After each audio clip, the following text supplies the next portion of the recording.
गोविंद कृष्ण गोविंद गोविंद कृष्ण गोविंद गोविंद कृष्ण गोविंद गोविंद। हे गोपाल राधा कृष्ण गोविंद गोविंद। हे गोपाल राधा कृष्ण गोविंद गोविंद। हे गोपाल राधा कृष्ण गोविंद गोविंद। हे गोपाल राधा कृष्ण गोविंद गोविंद। कृष्ण गोविंद गोविंद कृष्ण गोविंद गोविंद कृष्ण गोविंद गोविंद कृष्ण गोविंद गोविंद। कृष्ण गोविंद गोविंद कृष्ण गोविंद गोविंद कृष्ण गोविंद गोविंद कृष्ण गोविंद गोविंद। हे गोपाल राधा कृष्ण गोविंद गोविंद। हे गोपाल राधा कृष्ण गोविंद गोविंद। हे गोपाल राधा कृष्ण गोविंद गोविंद। हे गोपाल राधा कृष्ण गोविंद गोविंद। कृष्ण गोविंद गोविंद कृष्ण गोविंद गोविंद कृष्ण गोविंद गोविंद कृष्ण गोविंद गोविंद। कृष्ण गोविंद गोविंद कृष्ण गोविंद गोविंद कृष्ण गोविंद गोविंद कृष्ण गोविंद गोविंद। हे गोपाल राधा कृष्ण गोविंद गोविंद। हे गोपाल राधा कृष्ण गोविंद गोविंद। हे गोपाल राधा कृष्ण गोविंद गोविंद। हे गोपाल राधा कृष्ण गोविंद गोविंद। हे गोपाल राधा कृष्ण गोविंद गोविंद। हे गोपाल राधा कृष्ण गोविंद गोविंद। कृष्ण गोविंद गोविंद कृष्ण गोविंद गोविंद। सच्चिदानंद भगवान की जय। सत्य सनातन धर्म की जय। सद्गुरुदेव महाराज की जय।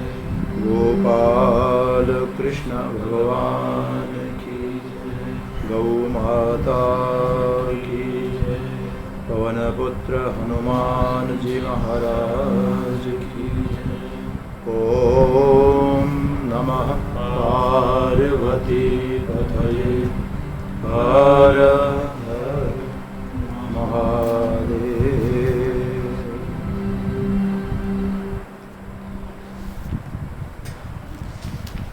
शुक्ल यजुर्वेदीय ईशावास्य उपनिषद के प्रथम अष्ट मंत्रों का उच्चारण करना।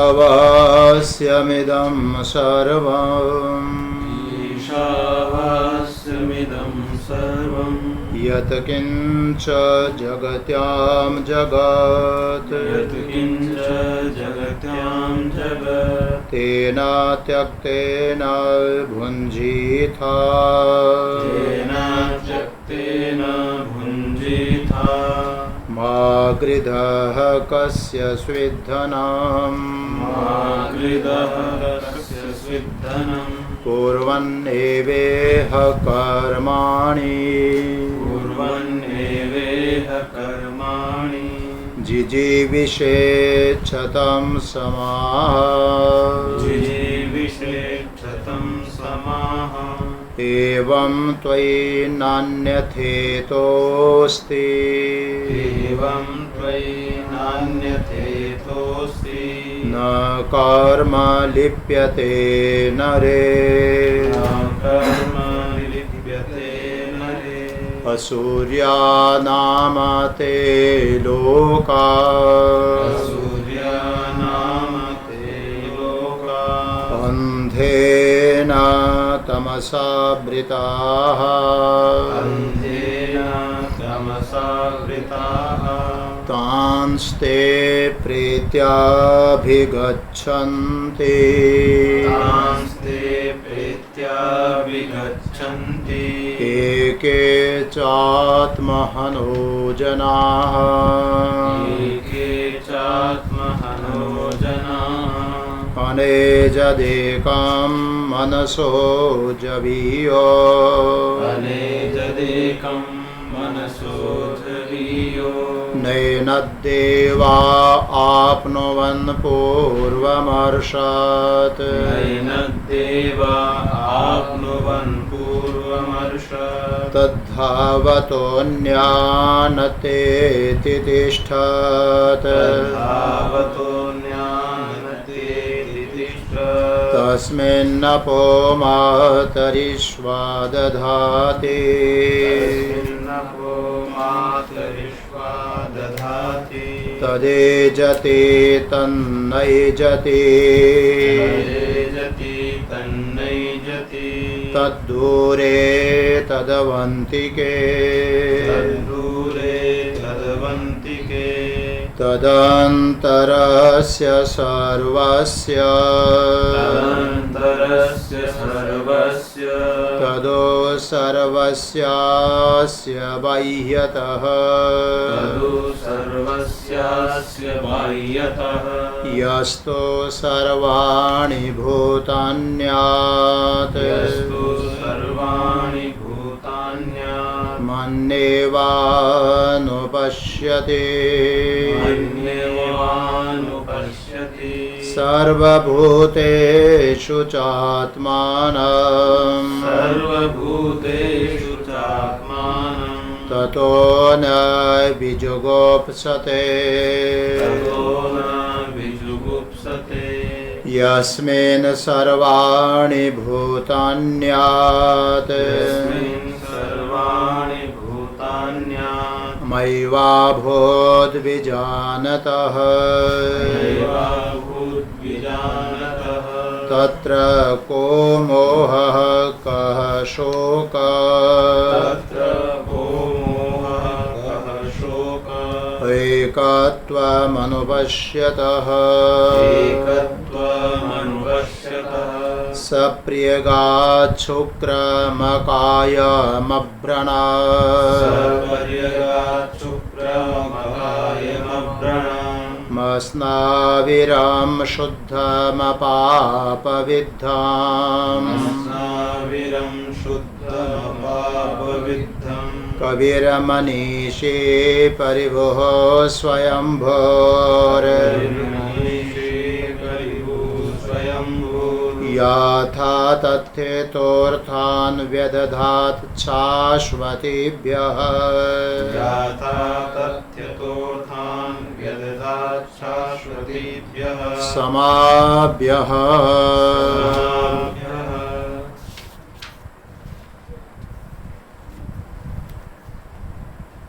मंत्र चल रहा है ईशावास्य उपनिषद का चतुर्थ। आवाज किसकी आ रही है?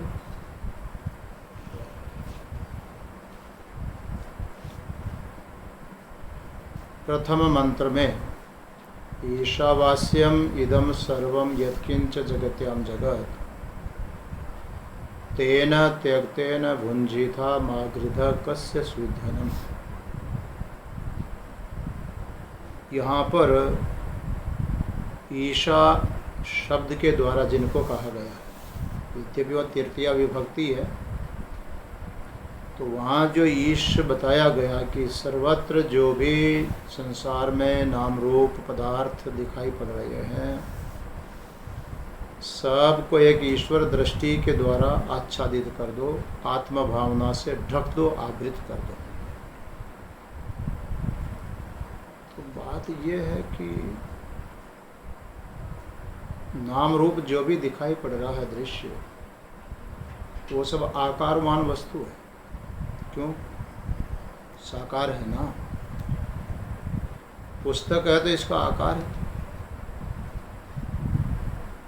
कोई भी वस्तु है तो उसकी आकृति है, जिसका नाम है, जिसका कोई न कोई रूप है। तो आकारवान वस्तु को यदि आच्छादित करना है, आवृत करना है, ढकना है, तो उसके लिए आकार वाली वस्तु चाहिए कि नहीं? पुस्तक आकारवान है, और इसके ऊपर यदि एक कपड़ा डाल दिया जाए तो कपड़ा भी आकारवान वस्तु है, पुस्तक भी आकारवान है और कपड़ा भी आकारवान है। तो ये कहना पड़ेगा कि इतना जरूर है कि पुस्तक की जो आकृति है, उसका दायरा, उसका क्षेत्रफल इस कपड़े से कम है जिससे हम आवृत कर रहे हैं, जिससे ढक रहे हैं। पुस्तक से कपड़ा बड़ा होगा तभी पुस्तक ढकेगी, आवृत होगी। अनाज की गांठड़ी बांध लेते हैं, कितने सारे दाने एक कपड़े के द्वारा आवृत हो जाते हैं, ढक जाते हैं, हो जाता है। मगर यहाँ मैं कह रहा था कि दोनों आकारवान वस्तु है, पुस्तक भी आकारवान है, कपड़ा भी आकारवान है, अनाज के दाने भी आकारवान है और कपड़ा भी आकारवान है। तो किसी साकार वस्तु को ढकने के लिए बड़ी साकार वस्तु मिल जाए तो उसको छोटी वाली को आच्छादित कर सकते हैं, ढक देते हैं, आवृत कर देते हैं।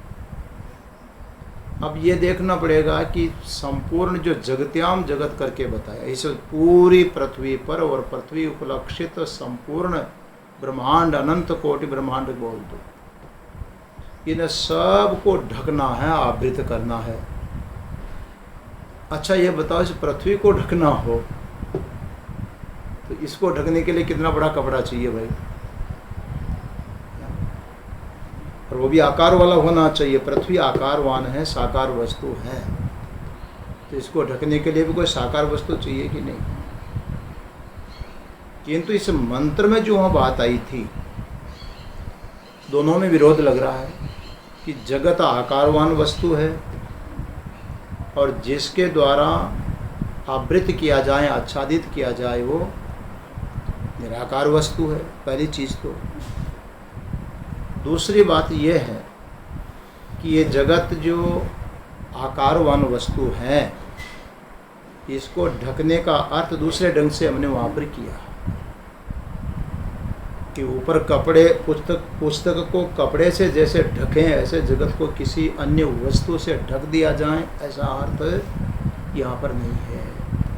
तो कहा यहाँ ढकने का अर्थ दूसरा है। जैसे हमने मृदमय जितने भी पात्र हैं उसको मिट्टी से ढक देना, माने दृष्टि चेंज कर देना, यही हुआ ना। स्वर्ण से बने हुए जितने भी आभूषण हैं, वो आभूषण नाम और रूप में हैं, उनको स्वर्ण दृष्टि से आवृत कर दो, आच्छादित कर दो, ढक दो। इस प्रकार से यहाँ श्रुति ने जगत को परमात्मा से ढकने की बात कही।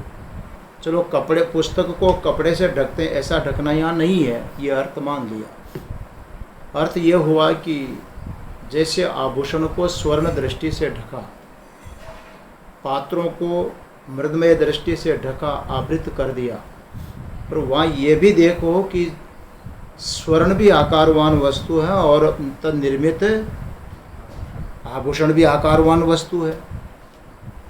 मिट्टी निर्मित वस्तुएं जितनी वो आकारवान है, और जो आकारवान वस्तु जिससे बनी है वो मिट्टी भी आकारवान ही है। तो आकारवान वस्तु आकारवान को ढक रही है, ये उस दृष्टि से कहा जा सकता है।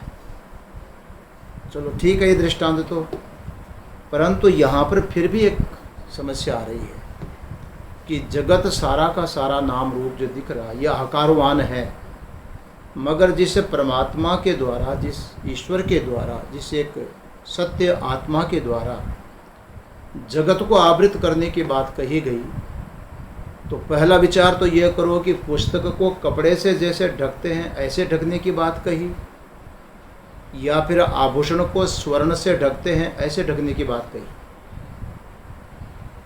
तो क्या कहेंगे कि कपड़े, पुस्तक को कपड़े से ढका ऐसे ढकना तो जगत के लिए संभव नहीं है, मगर जैसे आभूषण को स्वर्ण दृष्टि से आवृत कर दिया ऐसे ही जगत को परमात्मा दृष्टि से आवृत कर दो। बोले चलो ठीक है ऐसे कर लेते हैं, परंतु ये बताओ कि जो आभूषण है उसका जो कारणभूत स्वर्ण है वो आकारवान वस्तु है, इसलिए उस पर हमारी दृष्टि सहज में चली जाती है कि ये तो सोना ही सोना है जी, आभूषण तो नाम रूप के दिखाई, नाम मात्र के दिखाई पड़ रहे हैं, है तो सोना ही सोना। अब हमारी दृष्टि सोने को पकड़ रही है, इसीलिए मिट्टी निर्मित पात्रों में मिट्टी को हमारी दृष्टि पकड़ रही है, तो वहाँ तो बैठ रही बात है। लेकिन सिद्धांत में परमात्मा से जगत को ढकना है तो परमात्मा पर दृष्टि कहाँ जाती है? जाती है क्या? न तत्र चक्षुर गच्छति न वाग गच्छति न मनो न विद्मो न विजानीमो, कुछ भी तो नहीं जा रहा वहाँ, तो आँख भी नहीं जाती, दृष्टि भी नहीं पहुँचती है। अरे वाणी भी नहीं पहुँच रही है कि बोल करके वो बता दे वो ऐसा वो ऐसा वो ऐसा, ये भी नहीं बताया जा रहा। मन भी जो आँख से देखा जाता है, कान से सुना जाता है, वाणी से बोला हुआ, उसको हमारा मन विषय करता है, परंतु जिस परमात्मा के लिए कह रहे हैं वहाँ मन भी नहीं पहुँचता है। अब ये बताओ, न आँख देख पाती है न वाणी बोल पाती है, तो फिर कान सुन भी नहीं पाएगा। ऐसी स्थिति में मन भी उसका चिंतन नहीं कर पाएगा। तो अब ये बताओ कि उसको आच्छादित कैसे करें जगत को उस परमात्मा से? परमात्मा तो इंद्रियों का विषय है ही नहीं। प्रश्न खड़ा होता है कि नहीं? परमात्मा है बस इतना सुना है, हमने मान लिया, देखा तो नहीं है। तब उससे सारे जगत को किस प्रकार से आच्छादित करें, कैसे आवृत करें? उसका तो कोई आकार ही नहीं, आकार विहीन वस्तु है। ये एक प्रश्न खड़ा हुआ। उसका देखो एक विचार तो ये है कि ये जो शास्त्र बोल रहा है लोक दृष्टि को नहीं देख करके नहीं बोल रहा है, शास्त्र यथार्थ दृष्टि लेकर के बोल रहा है। दृष्टि दो प्रकार की होती है। ठीक है, हमारा चक्षु नहीं जाता है, हमारी आंख उसको विषय नहीं करती है, पर एक नित्य दृष्टि है। वेदश्चक्षुः सनातनम, आचार्य ने कहीं लिखा है कि जो वेद शास्त्र है ये भी दृष्टि है, और वेद शास्त्र दृष्टि है। कौन सी दृष्टि है? सनातन दृष्टि है। हमारी दृष्टि, हमारी आँख तो उसको आवृत भी पहुँचे न पहुँचे, हमारी आँख हमेशा नहीं रहती है। आज है कुछ बाद नहीं रहेगी। कई लोगों की दृष्टि तो देखते देखते बदल रही है, कई तो देखते देखते अंधे हो जाते हैं, दृष्टि काम करती ही नहीं है। परंतु दूसरी जो दृष्टि है शास्त्र दृष्टि, इसको बोलते हैं सनातन दृष्टि। वेदश्चक्षुः सनातनम, वेदश्च न प्रमाणम अतीन्द्रियार्थ प्रतिपत्तौ।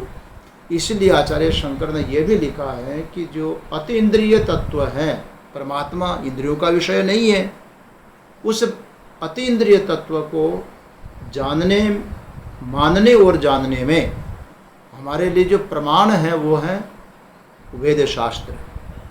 वेद दृष्टि सत्य दृष्टि है। अब जिसका हम अध्ययन कर रहे हैं ये भी एक दृष्टि है, ये उपनिषद है, यजुर्वेद का 40वां अध्याय है, ये वेदवाणी है, ये एक दृष्टि है। जैसे हमारी आँख है ऐसे ये भी दृष्टि है, ये परमात्मा की दी हुई दृष्टि है। अब इस दृष्टि से देखते हैं। कई बार लोग कहते हैं तुमको देखो वो चंद्रमा और द्वितीय का चंद्रमा दिख रहा? बोले नहीं दिख रहा। बोले ध्रुव तारा दिख रहा? बोले नहीं दिख रहा है। कहा अरे भाई तुम मेरी आँख से देखो, दिखेगा। लोग ऐसे बोलते हैं। तुम मेरी आँख से देखो।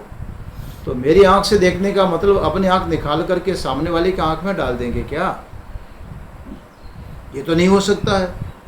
तो अपनी आँख से कैसे देखेगा? या वो यूँ घुस करके अपने पेट में आकर के बैठ जाएगा, फिर अपनी आँख में से देखेगा। जैसे अपने चश्मा उतार करके कहा तुझे नहीं पढ़ा जा रहा, मेरे चश्मे से देख लो, इससे पढ़ दे तू।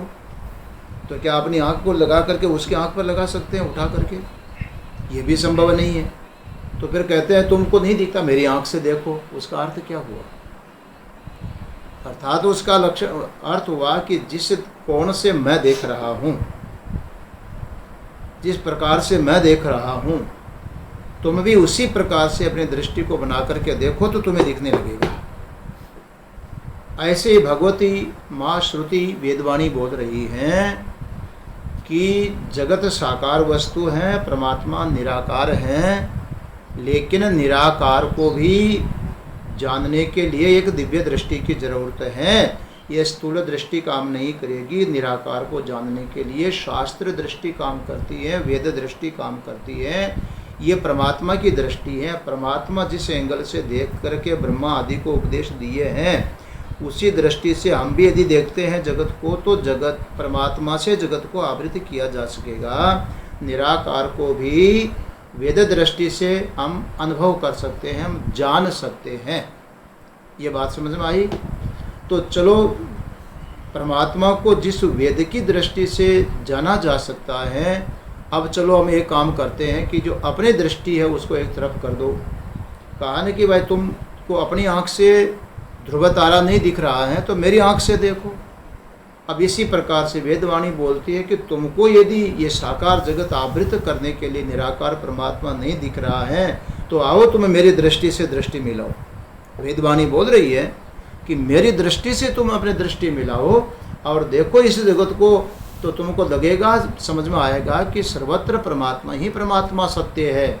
नाम और रूप में जो दिख रहा है वो दिखना अलग चीज़ है। तुम्हारी आँख तो कहेगी कि नाम रूप सत्य है, और वेद दृष्टि कहेगी कि इसका अधिष्ठान भूत जो परमात्मा है वो सत्य है। समझ में आ रही है? हमारी दृष्टि कहेगी नाम रूप सत्य है, और शास्त्र दृष्टि बोलेगी इसकी सत्ता, इसका अधिष्ठान सत्य है। अध्यस्त वस्तु कभी सत्य नहीं हो सकती। प्रतीयमान तो हो सकती है लेकिन स्वरूपतः सत्य नहीं हो सकती। अब प्रतीयमान को हम सत्य मान लिए, और शास्त्र कहता है कि जिस पर प्रतीति हो रही है वो अधिष्ठान, वो सत्ता, वो सत्य है। उसको मेरी दृष्टि से दृष्टि मिला करके तुम भी अनुभव करो। तब साधक तैयार होता, चलो वेदवाणी के साथ में वो जिस दृष्टि से देख रही है हम भी उस दृष्टि से देखें, ताकि सर्वत्र ब्रह्म दर्शन हो, नाम रूप बाधित होकर के सत्य का दर्शन हो, अधिष्ठान का दर्शन हो, उसकी अनुभूति हो। तब उसका लक्षण बताने के लिए कि जिस ईश्वर के द्वारा, जिस परमात्मा के द्वारा सारे जगत को आच्छादित करते हैं, उसका लक्षण क्या है, पहचानने के लिए साधन क्या होते हैं ब्रह्मचारी जी, परमानंद जी? पहचानने के जो लक्षण है, लक्षण से तो पहचाना जाएगा ना। लक्षण कितने प्रकार के होते हैं?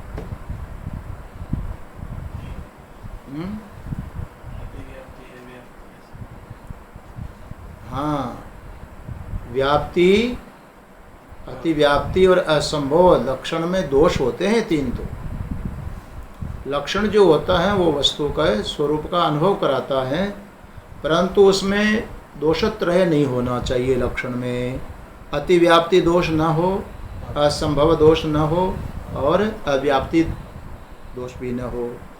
निर्दुष्ट जो लक्षण है वही अपने लक्ष्य को बता पाएंगे। तो जिस परमात्मा को शास्त्र की दृष्टि से हम देखना चाहते हैं, दर्शन करना चाहते हैं, तो शास्त्र उस परमात्मा का निर्दुष्ट लक्षण बता रहे हैं, जिसमें अतिव्याप्ति, अव्याप्ति और असंभव दोष न हो। तीन प्रकार के दोष होते हैं लक्षण करते हैं। तो जो अभिधेय वस्तु होती है उसको बताने के लिए बिल्कुल सारे दोषों का निराकरण करके बताना पड़ेगा। अच्छा ये बताओ कि जैसे किसी व्यक्ति ने मान लो गाय देखी ही नहीं, आएगा वो समय भी कि पीछे वाली पीढ़ियों के लोग कहेंगे हमने सुना है कि भारतवर्ष में गाय नाम का कोई एक प्राणी रहा करता था, एक जीव होता था, और माँ का दूध छोड़ने के बाद उसका दूध पीते थे लोग आजीवन, और उसको गौ माँ बोला करते थे। ऐसे बोलेंगे, ऐसा समय भी आ सकता है। तो अब देखो, पीछे वाली पीढ़ी पूछे पुराने बुजुर्गों को, दादा ये गाय आपने कभी देखी थी, गाय कैसी होती है? तो दादा कहेंगे, बेटा मैंने गाय देखा है, और अभी भी गाँव में जाओ तो तुमको गाय मिलेगी। बच्चा बोलता, मैं गाय देखना चाहता हूँ, मुझे गाय दिखाओ। गाय की पहचान क्या होती है, कैसी होती है गाय? तो क्या लक्षण करेंगे गाय का? श्रृंगिवत्वम गो, ये लक्षण कर लीजिए, एक लक्षण करो। जिस गाय वो होती बेटा जिसके माथे पर सींग होते। बच्चे ने सुन लिया कि ठीक है सींग होते हैं। अब वो किसी गांव में गया, बोले यहाँ गाय होती? बोले हाँ गाय तो हैं, लेकिन जंगल में चरने को गई है। किस रास्ते से गई? बोले इस रास्ते से गई है। अब जंगल में चरने को गाय गई, उस रास्ते गया तो उधर देखा कि उसी रास्ते पर कोई भैंस जा रही थी। तो बच्चा उस भैंस को क्या समझेगा? संकीवत्वम गो, ये लक्षण यदि करते हैं तो भैंस के सिर पर सींग है, तो भैंस को क्या समझेगा? गाय समझेगा कि नहीं? तो दोष आया कि नहीं बताओ? ये कौन सा दोष आ गया? गाय के सींग होते हैं, ये बात ठीक है, लेकिन लक्षण में ये कमी है कि वो गाय को भी लेकर छोड़ करके भैंस तक चला गया, भेड़ में चला जाता है, बकरी में चला जाता है, उसके भी सींग होते हैं। इसलिए निर्दुष्ट लक्षण नहीं है, इसमें अतिव्याप्ति दोष है। ये लक्षण जिसमें व्याप्त था गाय में, उससे बढ़कर के भैंस, भेड़, बकरी में भी चला गया, अतिव्याप्ति दोष हो गया। लक्षण ऐसा नहीं होना चाहिए, शुद्ध निर्दुष्ट लक्षण होना चाहिए, कोई भी जिसमें दोष ना हो। दूसरी बात कहा कि नहीं नहीं ये लक्षण तो सही नहीं है। तब कहा कि देखो मैं बताता हूँ, गाय जो होती हैं वो श्वेता होती है, सफ़ेद होती है जी, भैंस तो काली है। श्वेत वर्णम गौ, जिसका सफ़ेद वर्ण होता है वो गाय होती है। चलो ठीक है, अब देखेंगे सींग हो तो ठीक है, लेकिन सींग के साथ साथ में ये देखना कि गाय सफ़ेद होनी चाहिए, तब मानेंगे कि ये गाय है। आगे गया तो भैंस भी दिखी, पर उसका सफ़ेद रंग नहीं था, सींग तो थे, रंग सफ़ेद नहीं था, तो समझ गया कि ये गाय नहीं है, क्योंकि सफ़ेद नहीं है, सफ़ेद होती तो गाय मानी जाती। इतने में क्या हुआ कि आगे थोड़ा सा गया और वो लाल वर्ण की गाय दिखाई पड़ी। अब लाल रंग की गाय दिखाई पड़ी तो उसने कहा, सोचा कि ये तो गाय नहीं है, गाय होती तो सफ़ेद होती, गाय होती तो सफ़ेद होती, ये तो सफ़ेद नहीं है, इसलिए मतलब गाय नहीं है। अब वो गाय को देखते हुए भी गाय को गाय नहीं समझ रहा। इसका लक्षण हुआ कि श्वेत वर्णा गो का जो लक्षण कर दिया, ये इसमें व्याप्ति दोष है। पूरे गोत्व वंश के अंदर भी वो लक्षण नहीं पहुंचा, एक देश में रह गया। ठीक है सफ़ेद होती है, लेकिन गाय कपिला भी होती है, गाय लाल भी होती है, चितकबरी भी होती है, कई रंग की होती है गाय, तो भूरे वर्ण की भी होती है। तो उस दोष में लक्षण में दोष आ गया कि उसमें अव्याप्ति दोष है, वो सब जगह पहुंचा नहीं। तब कहा कि ये भी लक्षण सही नहीं जी, गौ का दूसरा लक्षण बता। आगे गया, एक आदमी मिला, भैया गाय बताओ ना, गाय कैसी होती है? कहा गाय तो भैया आगे मिलेगी, जाओ। तो गाय कैसी होती है? तो जानबूझ करके उसने मजाक कर दिया कि गाय के पास में से निकल के आ रहा और पूछ रहा कि गाय कैसी है। उसने लक्षण कर दिया कि देखो गाय होती ने एक शपवत्वम गो, गाय होती उसके एक खुर होता है, एक खुर होता है। वो आगे गया तो एक गधा खड़ा था 3 टांग के ऊपर। अब गधेड़े को देखा तो उसके खुर देखो, गाय के, भैंस के, भेड़ के, बकरी के, इनके जो खुर होते हैं वो 2 होते हैं, बस बीच में से फटा हुआ होता है, अलग होता है। लेकिन घोड़ा होता है, गधेड़ा होता है, उसके बिल्कुल पूरा जुड़ा हुआ होता है, ऐसे डंडे की तरह, स्टाम्प की तरह। तो कहा कि एक शपवत्वम गो, अब गधेड़ा 3 टांग पर खड़ा है, वो लड़का क्या समझेगा उसको, गधेड़े को क्या समझेगा? गाय समझेगा, जबकि वो गाय है नहीं। अब देखो सींग गाय के अंदर भी होते हैं, तो लक्षण कुछ हिस्से में आ रहा है, और भैंस तक गया तो उसमें भी चला गया। गाय श्वेत होती है, ये लक्षण गाय में आया, ठीक है, लेकिन सब जगह नहीं गया, क्योंकि गाय कपिला आदि भी होती है। मगर एक सपवत्वम, ये तो बिल्कुल ही गाय के अंदर होता ही नहीं है। इसको बोलते असंभव दोष। दोष त्रय की निवृत्ति के लिए देखो पूरा ध्यान देना पड़ता है। किसी का लक्षण करें तो उसमें अतिव्याप्ति दोष भी न हो, अव्याप्ति दोष भी न हो, असंभव दोष भी न हो। दोष त्रय से रहित शुद्ध लक्षण करने के लिए एक तत्व को कई शब्दों से बोलना पड़ता है, एक एंगल से उसका शब्दों के द्वारा प्रतिपादन करना पड़ता है। तत्व तो एक ही है, पर दोष निवृत्ति के लिए अनेक पदों से, अनेक शब्दों से उसकी अभिव्यक्ति करनी पड़ती है, उसका वर्णन करना पड़ता है। इसी बात को ध्यान में रख करके जिसको वहाँ पर ईश शब्द से पहले मंत्र में बोला गया, उस तत्व को चतुर्थ मंत्र में आप देखो कितने शब्दों से बता रहे हैं। और एक बात तो ये, और दूसरी बात जो मैंने कही थी कि निराकार वस्तु से साकार को कैसे ढकेंगे, तो उसको देखने के लिए शास्त्र दृष्टि दे रहा है। 2 चीज़ हो गई, एक तो शास्त्र की दृष्टि से हम देख पावें, उस तत्व को समझ पावें, अपनी दृष्टि नहीं, शास्त्र की दृष्टि। दूसरा, जो अतिव्याप्ति, अव्याप्ति, असंभव दोष हैं, उन दोष त्रय की निवृत्ति हो, इसके लिए एक ही तत्व को अनेक पदों से भिन्न भिन्न प्रकार से श्रुति उसका निरूपण करने जा रही है। ये बात देखो इस चतुर्थ मंत्र के अंदर है, बहुत सुंदर मंत्र है। अनयेजत एकम मनस जवीय न एनत देवा आपनवन पूर्वम अर्षत तद्धावत अन्यान अति एति तिष्ठत तस्मिन अपमातरी स्वादधाति। एक बार इस मंत्र का शब्दार्थ देख लो, फिर भाष्य में गहराई में चलेंगे। तत् कीदृशम आत्मतत्वमिति उच्यते। वो जो आत्म तत्व है, ईश तत्व जिसको बताया, और जिसको जानने से ही आत्मा की रक्षा होती है, स्वयं की रक्षा होती है, वो जो आत्म तत्व है, जिसको जानने से मुक्त हो जाते हैं, आत्मघात रूपी दोष से बच जाते हैं, वो तत्व कैसा है, लक्षण कर रहे हैं। अनएजत, एक एक शब्द देख लो पहले, फिर भाष्य में देखेंगे। अनएजत का अर्थ बताया था परसों, कल तो अनध्यायी था, परसों बताया था कि उसमें कोई कंपन क्रिया नहीं है, गति नहीं है, न अंतर्गति है और न बाह्य गति है। अनएजत से दोनों अर्थ निकालना, क्या अंतर्गति भी नहीं है और बाह्य गति भी नहीं है।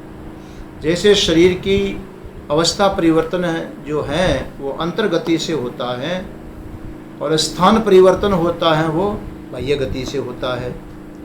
तो अवस्था परिवर्तन और स्थान परिवर्तन जैसे शरीर से होता है, इस प्रकार से आत्मा में परिवर्तन संभव नहीं है।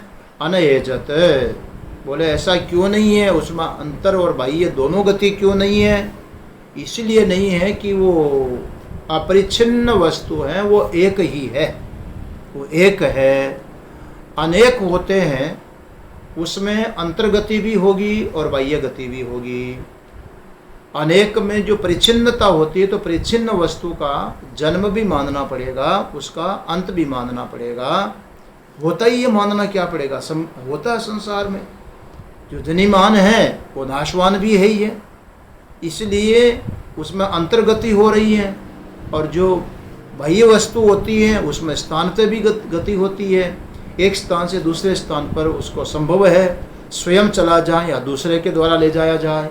कहा महाराज ठीक है, कीट है, पतंग है, मक्खी, मच्छर, पशु, पक्षी, मनुष्य, ये सब तो एक जगह से दूसरे जगह पर स्थान परिवर्तन कर लेते हैं। स्थावर योनि तो नहीं करती, पेड़ पौधे तो नहीं करते, वो भी कर देते हैं, स्वयं नहीं करते हैं तो दूसरा उठा करके एक स्थान से दूसरे स्थान पर ले जाता है। असक्षम के लिए उठा करके रख दिया जाता है। इतना ही नहीं, उसमें भी बाह्य परिवर्तन होता है, बाह्य गति होती है। देखते हैं एक मकान के छज्जे के नीचे पेड़ आ गया, देखा, आँख से देखा। अब जहाँ तक ऊपर गया, ऊपर में मकान का जो छज्जा होता है, वो रोज क्या बोलते हैं, वो आ गया। पेड़ ने गति बदल दी, सीधे जाते जाते और ऐसे घूम गया, ऐसे घूम करके फिर ऐसे घूमा, ऐसे घूम करके फिर वापस ऐसे घूमा और फिर खड़ा हो गया। अपने आप उस पेड़ ने, मैंने एक जगह देखा, आंखों से देखा, यू बना हुआ है, यू आकार में बन करके, और छज्जे को ऐसे छोड़ करके वापस सीधा हो गया। अब देख लो, उसने भी अपना रास्ता पकड़ा, उसने भी गति की, अपने ढंग से मुड़ गया। वो भी एक पेड़ है, उसके पास में कोई बड़ा दूसरा पेड़ आ रहा है, वो पेड़ साइड में झुक जाता है, वो अपनी दिशा बदल लेता है। तो इस प्रकार से स्थावर जंगम सब में अंतर और बाह्य गति देखने को मिलती है। परमात्मा में यह गति इसलिए नहीं है कि वो एक ही है, परिच्छिन्न वस्तु होती है, उसी में गति संभव है। तो उस दोष का निवारण करने के लिए माने व्यापक वस्तु में परिच्छिन्न, क्या जो व्यापक वस्तु है उसमें गति नहीं हो सकती है, ये बताने के लिए एक शब्द का प्रयोग किया है। गति परिच्छिन्न वस्तु में ही होती है। मनसह जबीय, तीसरा लक्षण आया है कि वो मन से भी तीव्र गति वाला है। अब देखो, एक और परमात्मा को ध्रुव बोलते हैं, ध्रुवम निश्चयतम, ऐसा करके उपनिषद का एक मंत्र, पूरा ध्यान नहीं आ रहा, कि वो ध्रुव तत्व, ध्रुव माने अडिग, अटल होता है ना, ध्रुव बताया जाता है। पर यहाँ लक्षण बता रहे हैं कि मनसा जबीय, वो मन से भी तीव्र गति वाला है। अब मन तो बहुत फास्ट चलता है भाई। एक संत ने बड़ा अच्छा कहा, घोड़ा ये अजब पेशन का, और दौड़ा की हो तो ऐसा हो, पलक में खलक फिर आवे, और भगा की हो तो ऐसा हो। गजब का घोड़ा बनाया है भगवान ने, ऐसा दौड़ता कि पलक में खलक फिर आवे। अरे पूरे ब्रह्मांड का राउंड काट करके पल भर में आ जाए। कितनी तीव्र गति है इस मन की, बताइए। मैं परसों बता रहा था कि प्रकाश गति से भी कई गुना अधिक गति इस मन की है। और ये जो मन जिस गति से दौड़ता है, उस परम सत्ता परमात्मा के लिए, ईश्वर के लिए बोलते, वो तो इससे भी ज्यादा तेज दौड़ता है, बहुत तीव्र गति है। अब बताइए, जिसमें गति नहीं है, एक है, पहले ये बोला कि एक में गति कैसे होगी, और दूसरे में बता दिया कि मन से भी तेज गति वाला है। इसका तात्पर्य अर्थ है कि मन से तीव्र गति वाला कहने का अर्थ है कि जो एक बताया गया है वो एक व्यापक तत्व है, व्यापक सर्वत्र है, सर्वकाल में है और सर्वदेश में है। इसलिए मन जहाँ जाता वो पहले वहीं उपस्थित मिलेगा, उसी के अंदर मन दौड़ रहा है, उसी में मन भाग रहा है। इसलिए मन से भी तीव्र गति वाला बताने का तात्पर्य अर्थ है मन की तरह दौड़ता है, ये अर्थ यहाँ पर नहीं है। माने भागता है मन की तरह, ऐसा अर्थ नहीं है। तात्पर्य अर्थ है कि व्यापक है, इसलिए मन जहाँ कहीं जाता है तो पहले वहाँ विद्यमान ही होता है। आगे आएगा अभी कि वो आपनो मन पूर्व मार्षद करके आएगा, पहले से ही पहुँचा हुआ है। नयनत देवा आपनो मन पूर्व मार्षद, मन से जब ये कैसे होगा, इसको स्पष्ट करने के लिए एक एक शब्द में कोई दोष आता है, उसका निवारण करने के लिए अगला शब्द यहाँ पर आ रहा है। न एनत देवा आपनुवन, ये जो आत्मा है देवा एनत न आपनुवन, देवता इसको प्राप्त न कर सके। यहाँ देवता कौन से देवता है भाई? यहाँ जो देवता शब्द का प्रयोग हो रहा है ये अध्यात्म जो देव, द्योतनाथ देव, देव कौन है? जो अपने अपने विषय को द्योतित करती है, अपने विषयों को प्रकाशित करती है। रूप को प्रकाशित कौन करती है? नेत्र इंद्रिय। शब्द को प्रकाशित कौन करती है? श्रोत्र इंद्रिय। गंध को प्रकाशित घ्राणेन्द्रिय, रस को प्रकाशित जिह्वा इंद्रिय, रसनेन्द्रिय। तो ये इंद्रियां जो विषयों को द्योतित करती हैं, प्रकाशित करती हैं, उन इंद्रियों को यहाँ पर देव शब्द से बोल रहा है। द्योतनाथ देव, उसको प्रकाशित करने वाली होने से किसको प्रकाशित करती हैं? अपने अपने विषयों को। तो ये जो विषयों को विषय करके प्रकाशित करने वाली, बताने वाली इंद्रियां होती हैं, न येन ताप्नुवान्, ये इंद्रियां इस आत्मा को, इसको प्राप्त न कर पाई, अर्थात ग्रहण नहीं कर सकती है। ये तात्पर्य, ग्रहण नहीं कर सकती। क्यों नहीं कर सकती? इंद्रियों का जो स्वभाव है वो विषय को ग्रहण करती है, जो उसका विषय है। शब्द, स्पर्श, रूप, रस और गंध, पंच विषय होते हैं। कोई शब्द के रूप में है, कोई गंध के रूप में, कोई रस के रूप में, कोई रूप में है। अब ये परमात्मा तो न तो शब्द, अशब्दम, अस्पर्शम, अरूपम, अरसम, अगंधवच्च यत्। पटाश्रुति में देखेंगे आप कि न शब्द है, न स्पर्श, न रूप है, न रस है, न गंध है, तब इंद्रियां उसको कैसे जान लेगी? इनके वश का खेल ही नहीं है बेचारियों का। दूसरी बात, नए न देवा आपनुवान्, अरे पौराण जो श्रौत कथाएं हैं उसके अनुसार भी देखो तो देवता इसको प्राप्त न कर सके। ये कथा भी हमारी आएगी, इसमें छांदोग्य में भी आएगी और केन में भी आएगी। केन में तो आती है कि देवताओं में और असुरों में, दैत्यों में परस्पर ये होड़ लगी कि परमात्मा को जानने के लिए। देवताओं में युद्ध हुआ, दोनों में परस्पर, और युद्ध हुआ तो उसमें देवताओं की जय हुई, और फिर देवताओं में प्रतिस्पर्धा जगी। प्रत्येक देवता बोलने लगा कि मेरे पराक्रम से हमने विजय प्राप्त की। इंद्र बोला मेरे पराक्रम से जीते, अग्नि बोला मेरे से जीते, वायु बोला मेरे से जीत करके तुम और अब अपना राज भोग रहे हो।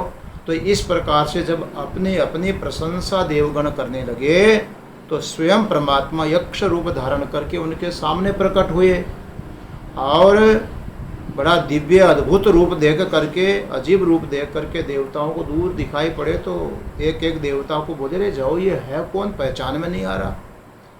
वायु देवता गया, अग्नि देवता गया, इंद्र देवता गया। कहानी पूरी नहीं सुनाऊंगा, जब पढ़ाएंगे तब बताएंगे आपको। पर तीनों के तीनों नहीं समझ पाए कि ये ब्रह्म तत्व ही है, परमात्मा ही है, और इनकी सत्ता से ही हमने असुरों के ऊपर जय प्राप्त की है। आखिर में इंद्र देवता को भी पार्वती जी की कृपा हुई, शक्ति कृपा हुई, और उसने कहा कि तुमने जो असुरों पर जय प्राप्त किए हैं, जिसकी कृपा से किए, ये ब्रह्म तत्व था, ये परमात्मा था।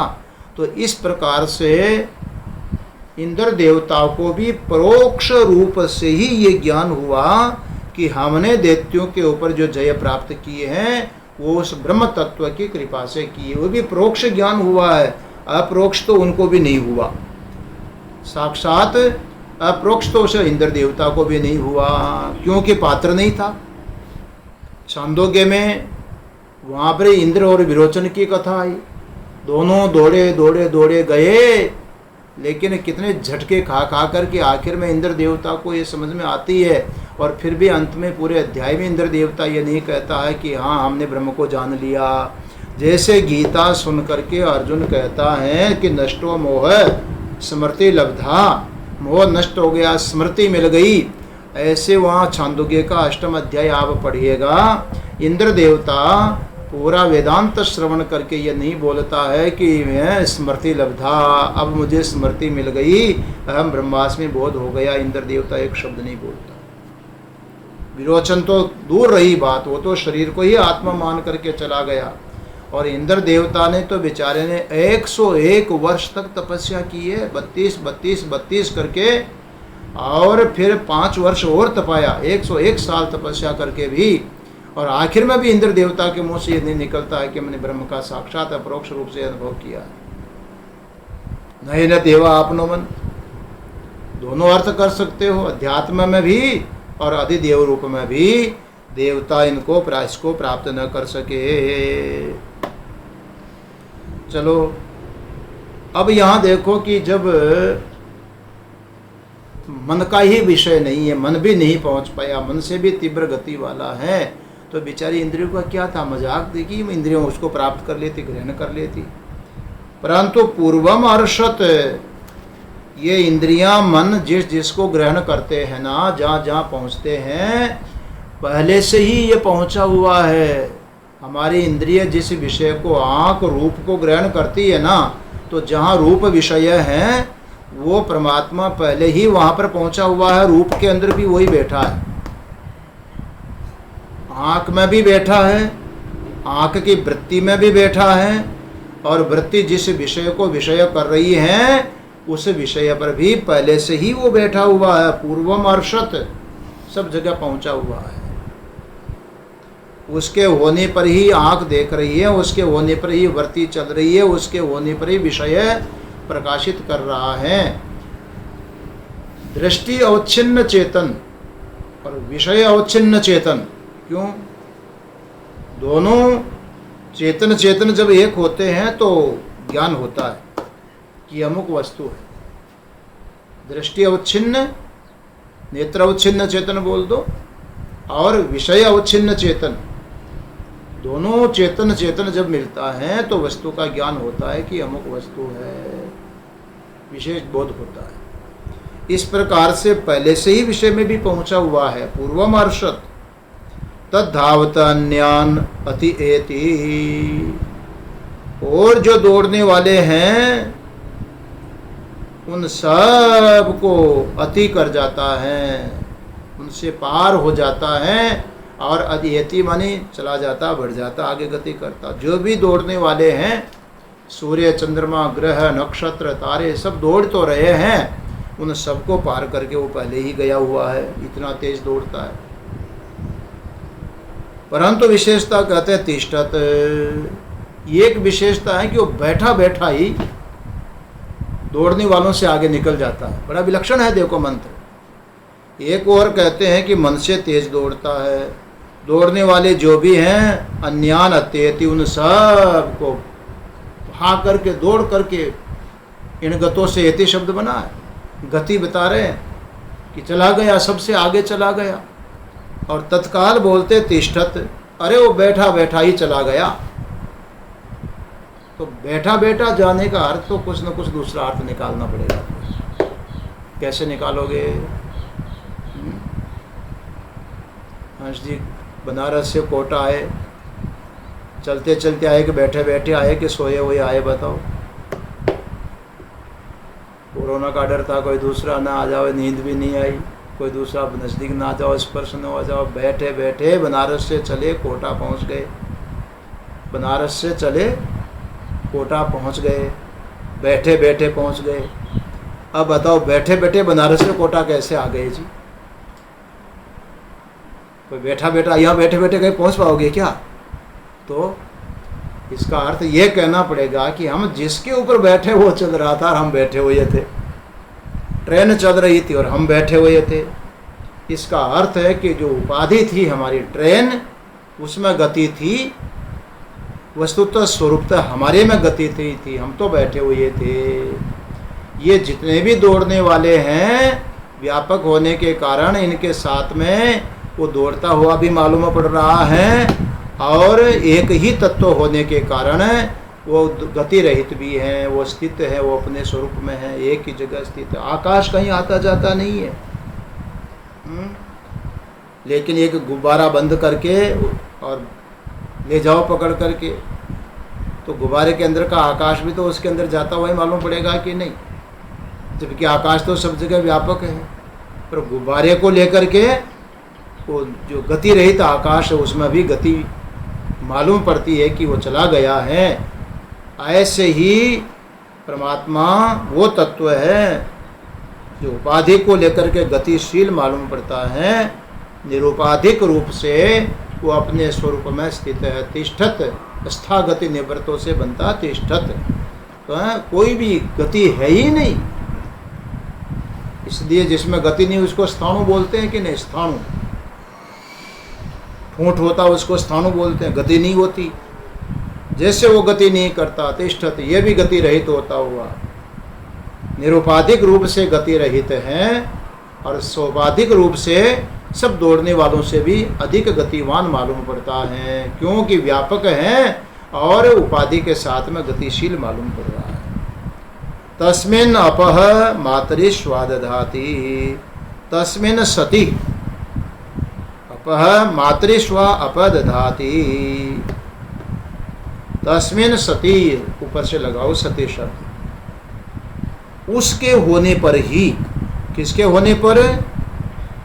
जो गति रहित है, कंपन रहित है, एक है, मन इंद्रियों से भी अधिक गति वाला है, सब जगह पहुंचा हुआ है और स्थिति गति रहित है, स्थित है अपने स्वरूप में, उस तत्व के होने पर ही, अब एक के कितने सारे लक्षण बता दिए, उसके होने पर ही मातृष्वा अपदधाति। मातृष्वा किसको बोलते हैं जी? मातृ माने मातर अंतरिक्ष को बोलते हैं, और सप्तमी में बनेगा मातृ, अंतरिक्ष में श्वयति गच्छति, अंतरिक्ष में जो गति करे वायु, जो अंतरिक्ष में चलता है, हवा दौड़ रही है, गति कर रही है कि नहीं, तो वायु को बोलते हैं मातृष्वा। तस्मिन् सति मातृष्वा अपदधाति। ये बताओ कि समुद्र के पानी को राजस्थान तक खींच करके कौन लेकर के आया? कौन लेके आया? वायु तो आया। बोले जिधर की हवा उधर की बारिश, ऐसा बोलते हैं। तो हवा चली और उस पानी को धारण करके हवा लेकर के आ गई। अपदधाति, ये अर्थ ये कर दो, जैसा शब्द है वैसा दूसरा अर्थ है इसका। अब आप देखो मातृष्वा माने ये जो वायु है, ये वायु को, वायु जो है वो अप है, पानी को दधाती धारण करती है, धारयति। अब वायु में जो पानी को धारण करने की शक्ति है वो किसने प्रदान की? किसके होने से हुआ? वायु में उस परमात्मा सत्ता के होने पर ही ये भी आएगा आगे चल के। भीषाद वात पवते, तैत्तरीय उपनिषद में आया, इस ब्रह्मानंद वल्ली में, कि उस परमात्मा के भय से वायु बह रहा है, पवते। तो गति कौन दे रहा? नहीं तो उसको, तो उस वो है परमात्मा जिसके होने पर वायु में गति है और वो जल को धारण करता है। एक चीज तो ये।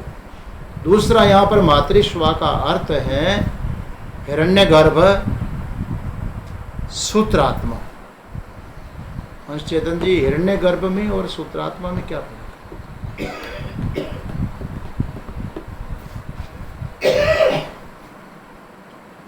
हिरण्यगर्भ में और सूत्रात्मा में क्या फर्क है?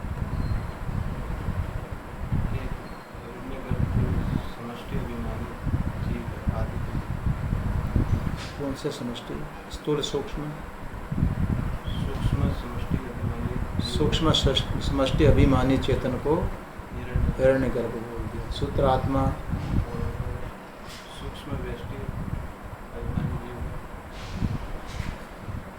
सूत्रात्मा भी हिरण्यगर्भ के ही लिया आता है। सूत्रात्मा और हिरण्यगर्भ दोनों समष्टि सूक्ष्म जगत के अभिमानी के लिए आता है।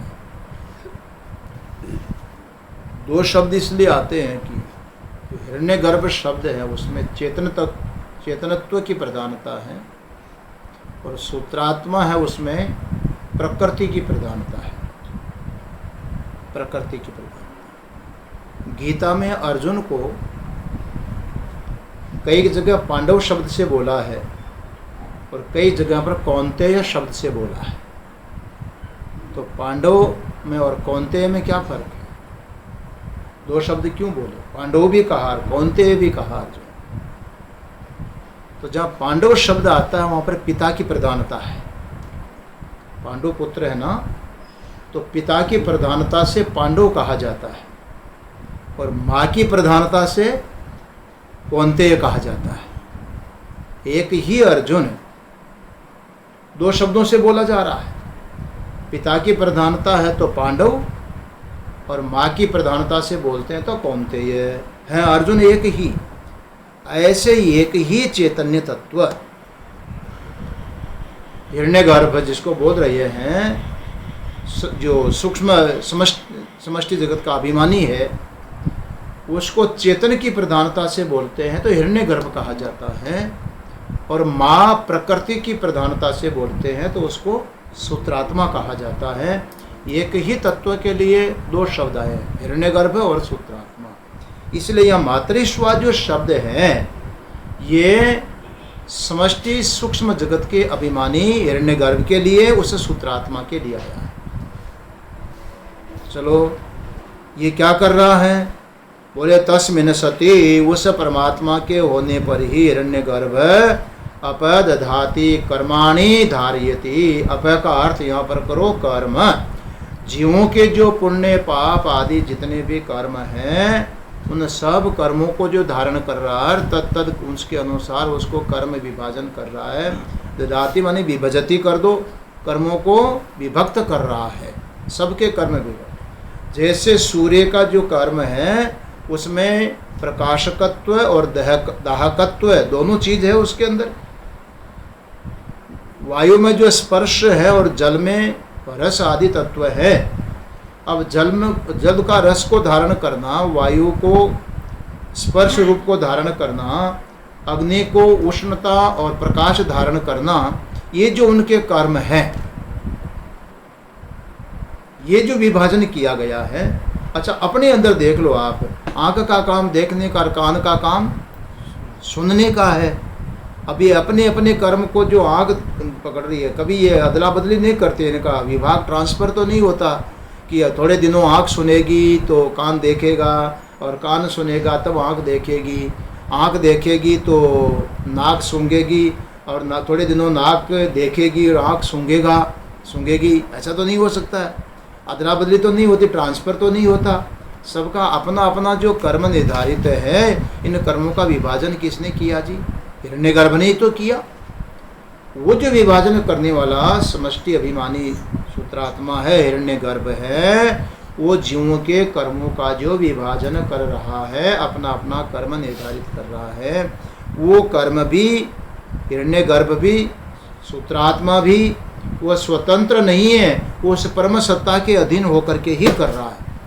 ये तो समष्टि जगत का जो सूक्ष्म का अभिमानी है, वो भी वो कारणातीत जो सत्ता है, परम सत्ता परमात्मा, जिससे सब आवृत है, सब आच्छादित है, उस परमात्मा के होने पर ही ये कर्मों का मातृस्वा विभाजन कर रहा है। मातृस्वाद अपदधाति, हिरण्यगर्भ वो सूत्रात्मा, जीवों के जो कर्म हैं, अपह, यहाँ अपह का दूसरा, पहला पानी अर्थ किया था ना, दूसरा अर्थ करो यहाँ पर, अपह मानी कर्माणि, कर्मों का वहाँ धार्यति अर्थ किया, या विभजति अर्थ कर दो, कर्मों का विभाजन करता है। इस प्रकार इस मंत्र का मूल अर्थ हुआ। शांकर भाष्य हम लोग कल देखेंगे, गणिन का अर्थ कर चुके। ओम पूर्णमदः पूर्णमिदं पूर्णात् पूर्णमुदच्यते पूर्णस्य पूर्णमादाय पूर्णमेवावशिष्यते। ओम शांति शांति शांति। शंकरं शंकराचार्यं केशवं बादरायणं सूत्रभाष्य कृतौ वन्दे भगवन्तौ पुनः पुनः। ईश्वरो गुरुरात्मेति मूर्तिभेद विभागिने व्योमवद् व्याप्तदेहाय दक्षिणामूर्तये नमः। ओम शांति शांति शांति। नारायण।